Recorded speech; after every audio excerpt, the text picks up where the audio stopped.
میرے پیارے اور محترم اسلامی بھائیوں اور مدنی چینل کے ناظرین، پیارے پیارے حاجیوں، یقیناً حج کی تیاریوں میں مصروف ہوں گے، آپ کے دن نہیں کٹ رہے ہوں گے، اور کیوں نہ خوشی ہو کہ اللہ تبارک و تعالیٰ نے یہ مبارک سفر آپ کو عطا فرمایا ہے۔ رب کریم آپ سب کو خیر و عافیت کے ساتھ اس مبارک سفر کی سعادت عطا فرمائے۔ مگر کیا آپ نے یہ سیکھ لیا کہ مینا کا وقوف کیسے کرنا ہے،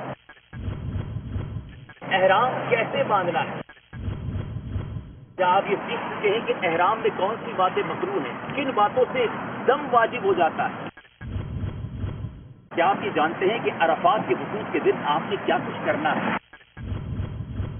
حج کو مبارک بنانے کے لیے کون کون سے اعمال کرنے ضروری ہیں، اور وہ کون سے اعمال ہیں جن کو کر کر حج باطل اور مکروہ بھی ہو سکتا ہے؟ یقیناً یہ مبارک سفر ہے، زندگی کا حسین ترین اور یادگار سفر ہے، اور اس یادگار سفر کو مغفرت کا سفر بنانے کے لیے ہم نے بہت کچھ سیکھ کر حج پر جانا ہے۔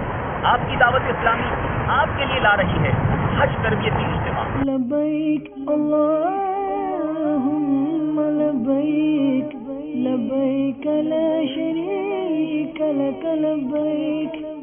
حج و عمرہ تربیتی اجتماع میں شیخ طریقت امیر اہل سنت عاشقان رسول کی تربیت کریں گے۔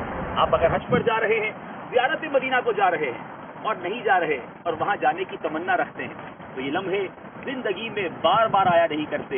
فیضان حج اور عمرہ تربیتی اجتماع میں ضرور شرکت کیجیے، اور وہ لوگ جو باب المدینہ کراچی سے دور رہتے ہیں وہ بھی مایوس نہ ہوں۔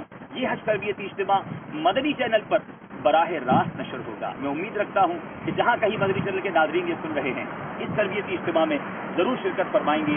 یہ حج تربیتی اجتماع ان تاریخوں میں ہو رہا ہے۔ لبیک اللہم لبیک لبیک لا شریک لک لبیک۔ صلو علی الحبیب صلی اللہ تعالی علی محمد۔ مجھے اپنی اور ساری دنیا کے لوگوں کی اصلاح کی کوشش کرنی ہے۔